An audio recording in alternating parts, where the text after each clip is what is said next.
அன்பு தலைவர் தளபதி அவர்கள் மிகச்சிறந்த வழியிலே எங்களுடைய தலைவர் கலைஞருடைய வழியிலே இன்றைக்கு மிகச்சிறப்பான முறையிலே மக்களுக்காக பணியாற்றி கொண்டிருக்கிறார். இந்திய பாராளுமன்ற தேர்தலை சந்திப்பதற்கு அவர் அமைத்திருக்கக்கூடிய அந்த கூட்டணி வியூகமே அதற்கு சாட்சியாக இன்றைக்கு இருந்து கொண்டிருக்கிறது. பாராளுமன்ற தேர்தலில் தலைவர் கலைஞரின் வியூகங்களை மனதிலே நிலைநிறுத்தி மிகப்பெரிய வெற்றிகளை குவிப்பார் என்பது எந்தவிதமான மாற்று கருத்தும் கிடையாது. பணபலம், அதிகார பலத்தை வைத்துக்கொண்டு எப்படியும் இன்றைக்கு நடைபெறவிருக்கின்ற பாராளுமன்ற தேர்தலில் எப்படியும் அவர்கள் வெற்றி வாகை சூடலாம், குறுக்கு வழியில் வெற்றி பெறலாம் என்று கருதி கொண்டிருக்கின்றார்கள். அப்படிப்பட்ட அவலங்களை எல்லாம், அநீதிகளை எல்லாம் நிச்சயமாக எங்களுடைய தலைவருடைய தலைமையிலே நாங்கள் களத்திலே வேரோடு சாய்த்து வெற்றி பெறுவோம். அதிமுக பாஜக கூட்டணி என்பது மக்களால் நிராகரிக்கப்பட்ட ஒரு கூட்டணி. அதாவது பொருந்தாத கூட்டணி என்று சொல்லலாம். பொருந்தாத கூட்டணி என்று சொல்வதை விட மக்களால் தோற்கடிக்கப்பட வேண்டிய ஒரு கூட்டணி என்றுதான் சொல்ல வேண்டும். நிச்சயமாக அவர்கள் தோற்கடிக்கப்படுவார்கள். அதற்கு என்ன காரணம் என்று சொன்னால், பாரத பிரதமராக இருக்கக்கூடிய மோடி அவர்கள் பல்வேறு வாக்குறுதிகளை மக்களிடத்தில் அவர் எடுத்து சொன்னார். கோவைக்கு கூட அவர் வருகை தந்த நேரத்தில் தொழில்துறையை முன்னேற்ற பாதையிலே அழைத்து செல்வதாக வாக்குறுதி சொன்னார். ஆனால் அவர் ஆட்சி பொறுப்புக்கு வந்த உடனேயே எந்த விதமான பணிகளையும், வளர்ச்சி பணிகளையும், குறிப்பாக இந்தியாவில் செய்யலினாலும் கூட தமிழ்நாட்டுக்கு அவர் எதுவுமே செய்யலை. அதே மாதிரி தான் பார்த்தீங்கன்னா இன்றைக்கு இருக்கக்கூடிய எடப்பாடி பழனிசாமி முதலமைச்சராக இருக்கிறார். ஆனால் அவர் மத்திய அரசிற்கு கூஜா தூக்குகின்ற எடுபிடி பழனிசாமியாக இருக்கிறார். தமிழகத்தில் இருக்கக்கூடிய அனைத்து துறைகளிலும் தோல்வியை கண்டிருக்கிறது.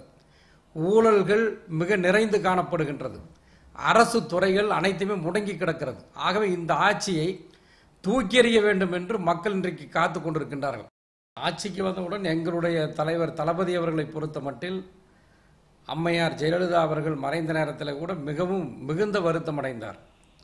ஒரு கட்சியினுடைய தலைவராக, முதலமைச்சராக இருந்தவர் கேட்பாரற்ற நிலையிலே ஒரு மரணத்தை தழுவி இருக்கிறார். உண்மையிலேயே அந்த மரணம் அவரை மிகவும் பாதித்தது, அவருடைய மனதை பாதித்தது, எங்களுடைய தலைவருடைய மனதை மிகவும் பாதித்தது.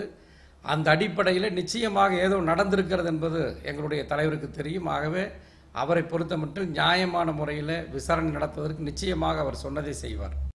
திராவிட முன்னேற்ற கழகம் வறுமை கோட்டுக்கு கீழே வாழக்கூடிய மக்களுக்கு எந்த உதவிகளையும், அரசு தருகின்ற உதவிகளை எதிர்த்தது கிடையாது.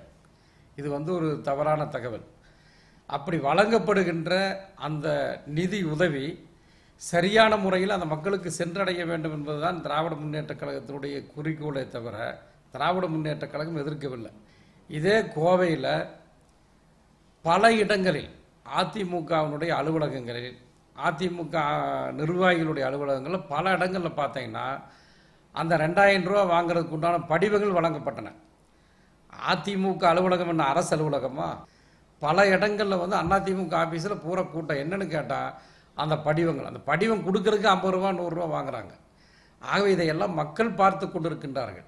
பல்வேறு மக்கள் பிரச்சனைகளை, குடிநீருக்காக, ரேஷன் பொருள்கள் பெறுவதற்காக, மக்களுடைய மாநில உரிமைகளை பெறுவதற்காக, பல்வேறு இடங்களில் மக்கள் பாதிக்கப்பட்ட மக்களுக்காக குரல் கொடுப்பதற்காக என்று பல்வேறு போராட்டங்களை எங்களுடைய தலைவர் தளபதி அவர்கள் எந்தெந்த கட்சிகளை, இயக்கங்களை எல்லாம் அரவணைத்து போராட்டங்கள் நடத்தினாரோ அந்த கட்சிகள் அனைத்துமே இன்றைக்கு திராவிட முன்னேற்ற கழகத்தோடு இருக்கிறது. இந்த பாட்டாளி மக்கள் கட்சி தேமுதிகவை பற்றி நாங்கள் என்றைக்குமே அவர்களை சேர்க்க வேண்டும் என்று நாங்கள் நினைத்தது கிடையாது. அவர்கள் இல்லாமலேயே நாங்கள் நிச்சயமாக மகத்தான வெற்றி பெறுவோம். இதுபோல மேலும் பல செய்திகளோட அப்டேட்ஸுக்கு தினமலர் யூடியூப் சேனலை சப்ஸ்கிரைப் பண்ணுங்க. பக்கத்துல ஒரு பெல் பட்டன் இருக்கும், அதையும் கிளிக் அப்படின்னு பிரஸ் பண்ணிட்டு Facebook, Twitter, Instagram போன்ற சமூக வலைதளங்களையும் எங்களை ஃபாலோ பண்ணுங்க.